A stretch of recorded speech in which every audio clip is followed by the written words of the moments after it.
నమస్తే ఫ్రెండ్స్. చంద్రబాబు నాయుడు గారు ఈరోజు ఒక మీటింగ్లో పారిశ్రామికవేత్తలకు సంబంధించిన ఒక మీటింగ్లో జగన్మోహన్ రెడ్డి గారి గురించి ఒక భయంకరమైన కామెంట్ చేశారు. అదేంటంటే ఆ భూతాన్ని జగన్మోహన్ రెడ్డి అనే ఒక భూతాన్ని మళ్ళీ రానివ్వము, మీరు మా రాష్ట్రాల్లో పెట్టుబడులు పెట్టండి అని ఇండియన్ ఎకనామిక్ ఏదో మొత్తానికి అంటే భారతదేశంలో పెద్ద పెద్ద వ్యాపారస్తులు ఉంటారు, వాళ్ళందరూ ఒక కూటమిగా ఏర్పడతారు. వాళ్ళని మన చంద్రబాబు నాయుడు గారు మన అమరావతి మన విజయవాడ ఎక్కడికో పిలిచారు, వాళ్ళు వచ్చారు, ఓకే మంచిది. అయితే ఆ మీటింగ్లో మరి వాళ్ళు అడిగారే లేదు, ఆయన మరి జగన్మోహన్ రెడ్డి గారు మళ్ళీ వస్తారా రారా, వస్తే మేము పెట్టుబడులు పెట్టలేము, మా వల్ల కాదు అని వాళ్ళు అన్నారా, లేదా ఈయనే కావాలని కల్పించుకొని అన్నారా? దాన్ని పక్కన పెడితే ఇక్కడ మన పాయింట్ ఏంటంటే జగన్మోహన్ రెడ్డి గారిని నేను మళ్ళీ రానివ్వను అని చంద్రబాబు నాయుడు గారు అన్నారు. Okay, super. అదే మాటని పవన్ కళ్యాణ్ గారు కూడా ఇంకా 10-15 ఏళ్ళు లేదా 20 సంవత్సరాలు జగన్మోహన్ రెడ్డి గారిని రానివ్వను, తొక్కిపట్టి నార తీస్తా అని మన పవన్ కళ్యాణ్ గారు కూడా అన్నారు. మన చంద్రబాబు నాయుడు గారు ఈయన కూడా అన్నారు.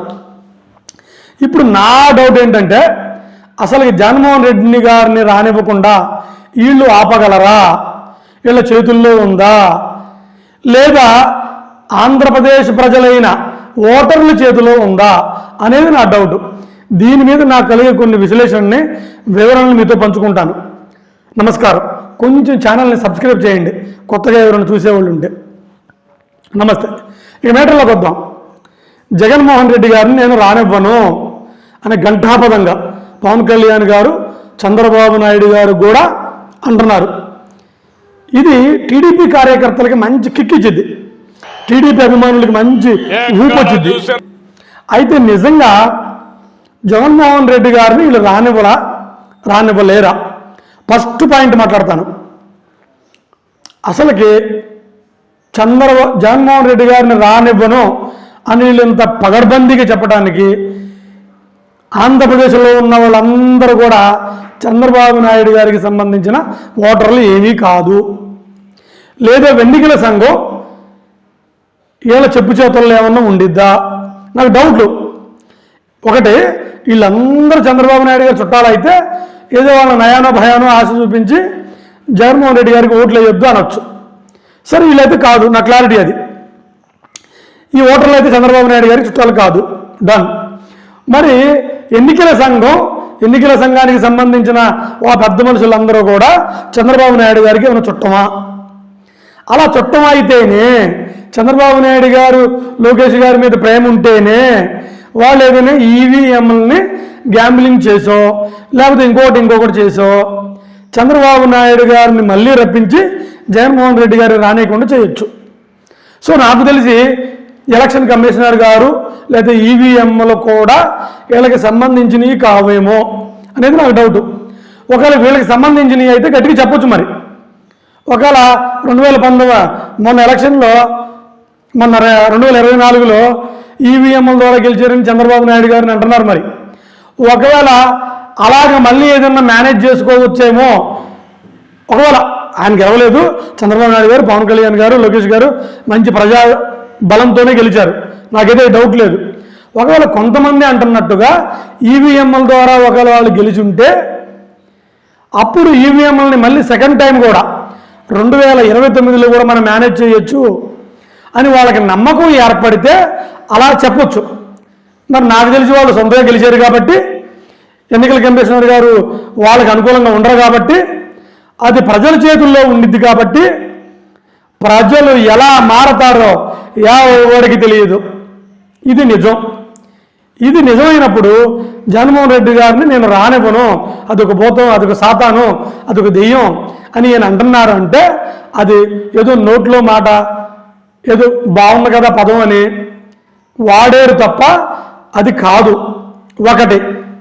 రెండోది, అదే నేను మళ్ళీ చెబుతున్నాను, ఈ ఎలక్షన్ ఈ ఓటర్లందరూ చుట్టాలన్నా ఉండాలి, లేదా ఈవీఎంలను మేనేజ్ చేసినా ఆయన గెలుస్తాను మళ్ళీ అని అనుకోవాలి, లేదా ఎలక్షన్ కమిషన్ ఆయన చుట్టమన్నా ఉండాలి. నాకు తెలిసి ఈ 3 ఏమి కాదు కదా. సో ప్రజల చేతుల్లో ఉన్న దాన్ని మనం ఇప్పుడు ఎవ్వరం అంచనా వేయలేం. చరిత్రలోకి వెళ్దాం. చరిత్ర ఏం చెబుతుందంటే చంద్రబాబు నాయుడు ఎక్కువ చరిత్ర వెళ్ళినా మీకు గుర్తుండదు, నాకు గుర్తుండదు, నాకు అంత తెలియదు. 2014 నాకు బాగా గుర్తు. చంద్రబాబు నాయుడు గారు వచ్చారు. ఓకే, అద్భుతం, బాగా గడిచింది.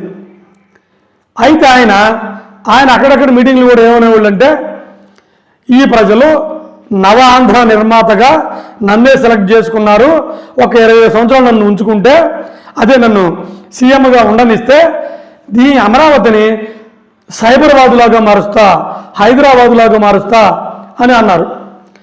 67 సీట్లు జగన్ గారికి ఎన్నో వచ్చినాయి.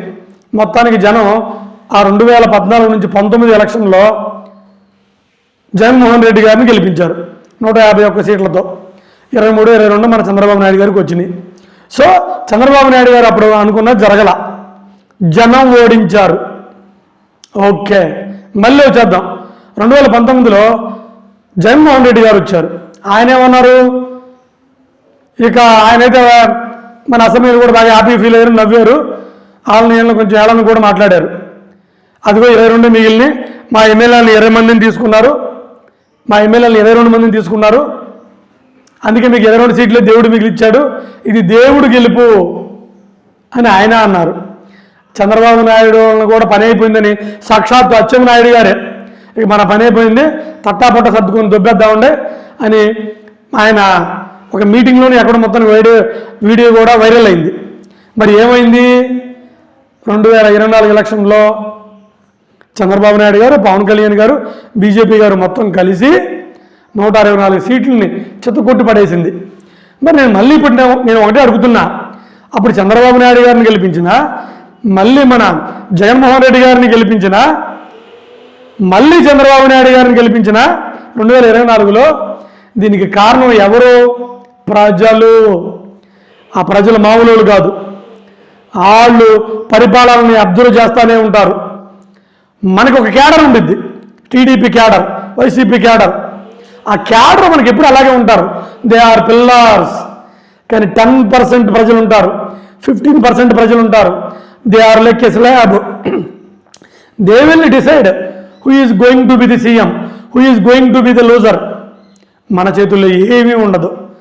అలా అనుకుంటే లేదా ఈవీఎంలన్నా మేనేజ్ చేయగలం, ఎలక్షన్ కమిషనర్ನ మేనేజ్ చేయగలం అని ఒక ధైర్యం అన్నా ఉండాలి.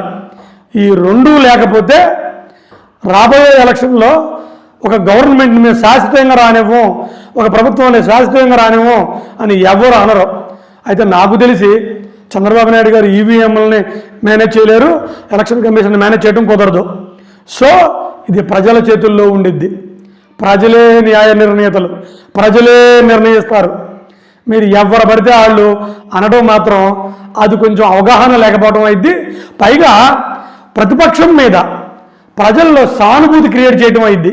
గుర్తుపెట్టుకోండి, జగన్మోహన్ రెడ్డి గారు అదే చేశారు. చేస్తే ఏమని చంద్రబాబు నాయుడు గారు గెలిచారు. ఇప్పుడు చంద్రబాబు నాయుడు గారు కూడా, పవన్ కళ్యాణ్ గారు కూడా పదే పదే ఆయన మళ్ళీ రానివ్వం అంటున్నారు. ఈ 15% ఉంటారే వాళ్ళు చాలా పెద్ద ప్రమాదం. వాళ్ళు అబ్జర్వ్ చేస్తారు, మంచి పథకాలు వస్తాయంటే ఉన్న వాళ్ళని వదిలేసి వేరే బండి ఎక్కుతారు. అందుకని అలా అనటం మాత్రం అవగాహన లేకపోవటం, లేదా జగన్మోహన్ రెడ్డి గారికి వస్తున్న ఆదరణను చూసి భయం అన్న కలిగి ఉండాలి. భయం కలిగినప్పుడే మనం అలా ప్రగల్భాలు పగులుతాం. లేదా అధికారం మనకి వచ్చిందని మనం అనుకున్నప్పుడు ఏం మాట్లాడతామో తెలియకపోవడం అన్న అవ్వాలి. అంతే తప్ప ప్రజాస్వామ్యంలో there is no permanent king, there is no permanent opponent. The people are the permanent leaders, the voters are the permanent kings. There is nobody permanently. That is the beauty of the democracy. That is the beauty of the voters, the weapons in the public. మరి చంద్రబాబు నాయుడు గారు అలా అనడం అంటే నాకేదో ఆయనకి అవగాహన లేక అన్నారేమో, ఇంత మేధావి కదా, ఎందుకు పుసుక్కుని ఇలా నోరు జారారు, అనవసరంగా జగన్మోహన్ రెడ్డి గారికి సానుభూతి పెరిగిపోతుంది కదా అని నాకు అనిపించింది. అంతే. ఏమైనప్పటికీ నా ఒపీనియన్ అయితే చంద్రబాబు నాయుడు గారు జగన్మోహన్ రెడ్డి గారిని రానివ్వనన్నా, మన జగన్మోహన్ రెడ్డి గారు చంద్రబాబు నాయుడు గారిని రానివ్వనన్నా అది అవగాహన లోపం, ప్రజలే నిర్ణయిస్తారు. ప్రజలు మామూలు కాదు. They are the kings, they are the rulers. That's I'm saying. జై ఆంధ్రప్రదేశ్, జై డెమోక్రసీ.